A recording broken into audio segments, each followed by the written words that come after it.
이번 강좌에서는 여러 가지 쉐입의 숨김 처리 기능을 활용하는 방법에 대해서 알아보겠습니다. 이 화면에서 이 자유도형을 사용해서 이 버튼을 만들었는데요. 이 버튼의 문자가 하이드일 경우에는 이 버튼을 클릭하면 스토크의 정답이 숨김 처리되고, 이 버튼의 문자가 show일 경우에는 이 버튼을 클릭하면 스토크의 정답이 보여지게 하는 매크로를 작성해 보도록 하겠습니다. 그러면 이 정답과 이 버튼을 삭제한 후에 정답을 만드는 방법과 이 버튼을 만드는 방법을 알아보도록 하겠습니다. 그러면 먼저 이 정답을 만들어 보도록 하겠습니다. 이 정답은 그림으로 만들어 보도록 하겠습니다. 스토크 정답 시트로 가보도록 하겠습니다. 클릭. 이곳에 스토크의 정답이 있는데요. M1셀에서부터 U9셀까지 블록으로 선택을 합니다. 다음에 컨트롤 키와 C 키를 동시에 눌러 이 영역을 복사합니다. 컨트롤 C.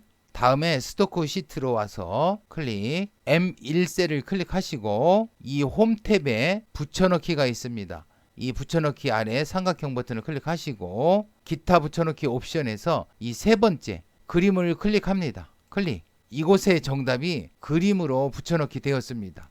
지금 이 그림의 이름이 그림 5로 되어 있는데요. 그림 1로 바꿔보겠습니다. 그림 1 엔터. 이 그림 밖을 클릭해서 이 그림의 선택을 해제하겠습니다. 클릭.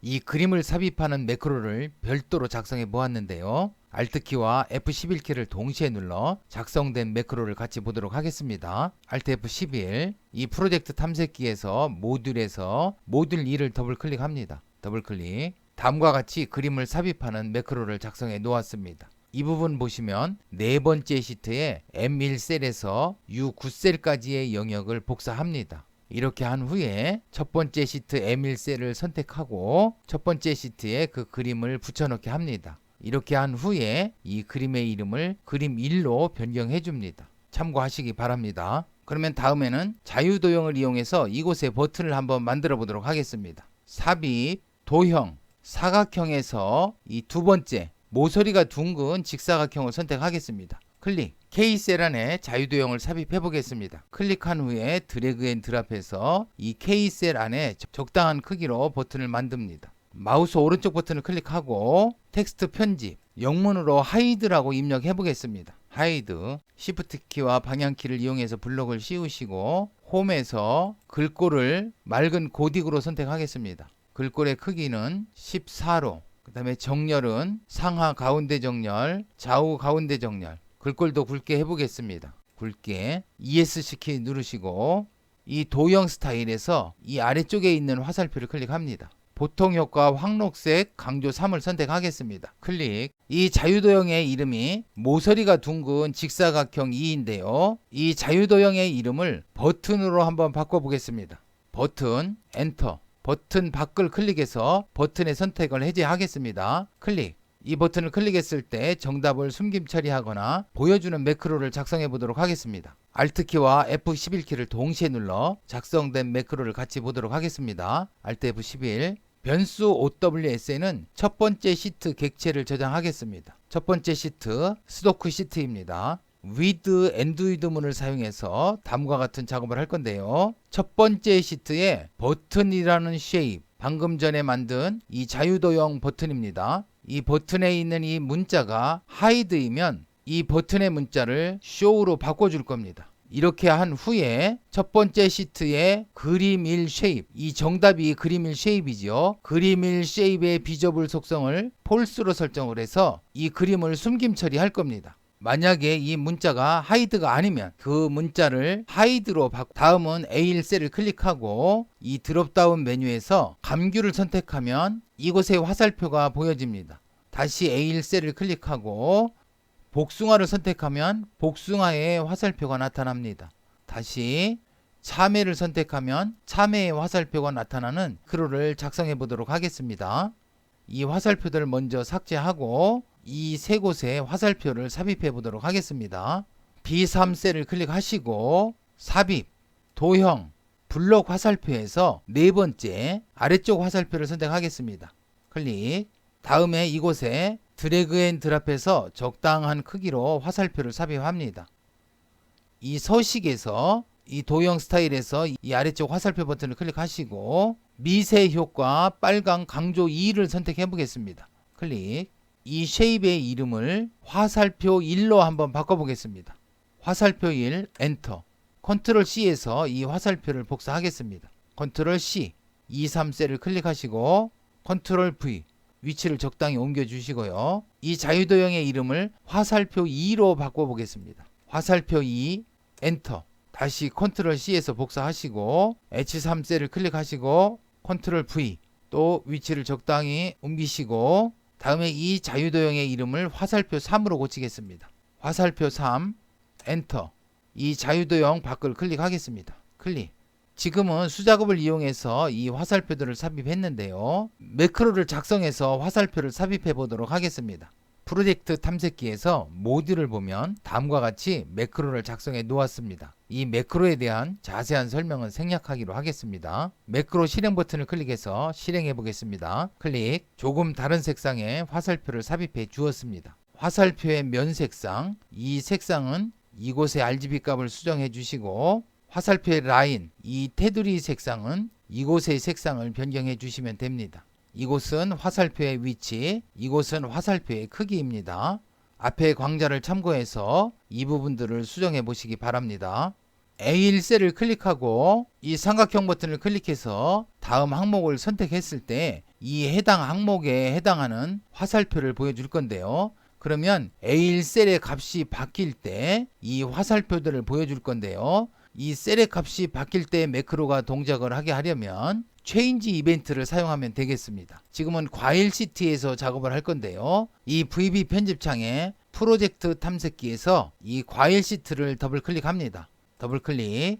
다음에 왼쪽 입력란에는 이 삼각형 버튼을 클릭해서 워크시트를 선택합니다. 클릭. 이 우측 입력란에는 이 삼각형 버튼을 클릭해서 체인지를 선택합니다. 클릭. 다음에 이 사이에 매크로를 작성하면 됩니다. 그러면 이곳을 지우고 완성된 매크로를 같이 한번 보도록 하겠습니다. A1셀과 A1셀 2셀인데요. A1셀과 타켓, 이 타켓은 값이 변경된 셀입니다. A1셀과 값이 변경된 셀의 인터섹트, 공통된 부분이 nothing, 없지, not, 않다면 즉 A1셀하고 값이 변경된 셀이 공통된 부분이 있다면 이런 뜻입니다.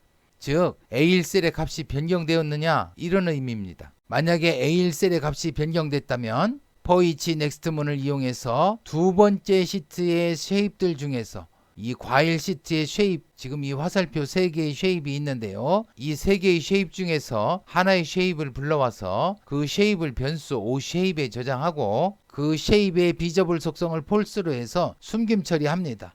또 다음에 두 번째 쉐입을 또 불러와서 숨김 처리하고 또 세 번째 쉐입을 불러와서 숨김 처리하고 이렇게 해서 모든 쉐입들에 대해서 숨김 처리를 합니다. 다음에 1,1셀의 값이 감귤이면 즉 이 값이 감귤이면 화살표 1 쉐입의 비저블 속성을 true로 해서 숨김 처리를 취소합니다. 즉 화살표 1 쉐입을 보여줍니다. 이 쉐입을 보여줄 겁니다. 만약에 1,1셀의 값이 복숭아이면 화살표 2 쉐입, 이 쉐입을 보여줄 겁니다. 만약에 1,1셀의 값이 참외이면 화살표 3, 이 쉐입을 보여줄 겁니다. 다시 보면 이곳에서는 모든 쉐입들을 숨김 처리하고 이 A1셀의 값에 따라서 해당 과일의 화살표를 보여줄 겁니다. 이와 같이 한 후에 B1셀을 선택하고 이 B1셀을 선택하고 이 매크로를 종료합니다.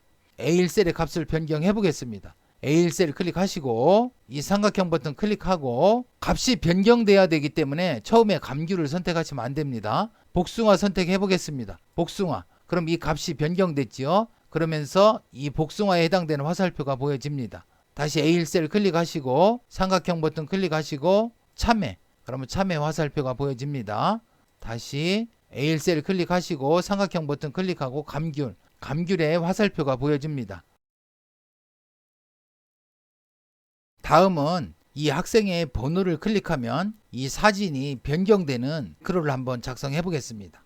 이 영역에 이 세 학생의 사진을 같은 크기로 같은 위치에 삽입을 한 후에 이 번호를 클릭했을 때 다른 학생은 숨김 처리하고 그 해당 학생의 사진만 보여지게 할 겁니다. 수작업으로 이곳에 세 학생의 사진을 같은 크기, 같은 위치에 삽입하기는 좀 불편할 것 같은데요. 그래서 이곳에 세 학생의 사진을 삽입하는 매크로를 작성해 보았습니다. 이 매크로에 대한 자세한 설명은 화면에 안내한 이전 강좌를 참조하시기 바랍니다. 그러면 이 매크로 실행 버튼 클릭해서 한번 실행해 보겠습니다. 클릭. 그러면 다음과 같이 3명의 학생의 사진을 이렇게 삽입해 줍니다. 다시 매크로 실행 버튼 클릭해서 실행해 보겠습니다. 클릭. 그러면 이곳에 3장의 사진이 삽입되었는데요. 이곳에서는 이 번호를 클릭했을 때 이 번호에 해당되는 학생의 사진을 보여줄 겁니다. 그러면 이 셀의 선택을 바꿀 때 이 사진이 바뀌어질 텐데요. 그러면 셀의 선택이 바뀌어질 때 동작하는 이벤트 셀렉트 체인지 이벤트를 사용해서 매크로를 작성해 보도록 하겠습니다. 그러면 이 프로젝트 탐색기에서 학생 시트, 이 학생 시트를 더블 클릭하겠습니다. 더블 클릭. 이곳에 이벤트를 작성해 놓았는데요. 이 좌측에서는 워크 시트를 선택하시고 우측에서는 셀렉션 체인지를 선택하면 됩니다. 그러면 다음과 같은 명령문이 자동 입력됩니다. 그러면 이 사이에 이벤트를 작성하면 됩니다. 작성된 이벤트 같이 한번 보도록 하겠습니다. 이 내용을 다 보이게 이 프로젝트 탐색기 닫겠습니다. 클릭. A3 셀에서 A5 셀까지 영역, A3 셀에서 A5 셀까지 영역, 이 영역입니다. 이 영역과 타겟, 현재 선택한 셀에 인터섹트, 공통되는 부분이 없지 않다면, 즉 공통되는 부분이 있다는 얘기죠. 다시 얘기하면 A3 셀에서 A5 셀까지 영역 안에서 한 셀을 선택했다는 의미입니다. 그러면 포이치 넥스트문을 사용해서 이 세 번째 시트의 픽처스, 그림들 중에서 세 번째 시트 학생 시트인데요. 이 학생 시트에는 3장의 그림이 지금 이곳에 삽입되어 있습니다. 이 그림들 중에서 첫 번째 그림을 불러와서 변수 오픽에 저장하고 그 그림의 비저블 속성을 폴스로 해서 숨김 처리합니다. 다시 두 번째 그림을 불러와서 변수 오픽에 저장한 후에 또 숨김 처리하고 이와 같은 방법으로 해서 세 번째 시트에 있는 모든 그림들을 숨김 처리합니다. 이렇게 한 후에 오프셋, 콤마 앞쪽은 상하 이동입니다. 콤마 뒤쪽은 좌우 이동입니다. 플러스일 경우에는 오른쪽으로 이동, 마이너스일 경우에는 왼쪽으로 이동합니다. 현재 선택한 셀에 오른쪽으로 한 칸 이동한 셀의 값, 만약에 현재 A3 셀을 선택했다면 이 셀에 오른쪽으로 한 칸 이동하면 B3 셀이 되겠죠. 이 B3 셀의 값에 해당되는 그 그림의 속성을 true로 설정해서 숨김 처리를 취소합니다. 즉 보여줍니다. 이와 같이 명령문을 작성할 수도 있지만 아래와 같이 작성할 수도 있습니다. 타겟의 값 이렇게 했는데요. A3 셀을 선택했다면 A3 셀의 값에 해당되는 그림의 비저블 속성을 true로 설정해서 보여준다고 했는데요. 이곳에는 보면 숫자가 적혀져 있죠. 그림을 지명할 때 그림의 이름으로 지명할 수도 있지만 그림의 번호로 지명할 수도 있습니다. 그림 또는 쉐입의 번호를 지정하는 방법은 다음 강좌 Z 오더 편에서 다루어 보도록 할 겁니다. 자, 이와 같이 두 가지 방법 중 한 가지 방법을 택하면 되겠습니다. 이렇게 해서 해당 학생의 사진을 보여주고 현재 선택한 셀에 오른쪽 셀을 선택한 후에 이벤트를 종료합니다. A3 셀을 선택했다면 A3 셀 오른쪽에 있는 이 김일동에 해당되는 사진을 보여주고 그 다음에 커서를 이 B3 셀로 옮기고 이벤트를 종료합니다. 그러면 한번 실행해 보도록 하겠습니다. VB 편집창 닫고 번호 1번 클릭해 보겠습니다. 그러면 김일동 학생의 사진이 보여집니다. A4 셀 2를 클릭하면 김희동 학생, A5 셀을 클릭하면 김삼동 학생이 보여집니다. 이번 강좌에서는 여러 가지 쉐입의 숨김 처리 기능을 활용하는 방법에 대해서 알아보았습니다. 다음 강좌에서는 쉐입의 Z 오더와 Z 오더의 순서를 변경하는 방법에 대해서 알아보겠습니다.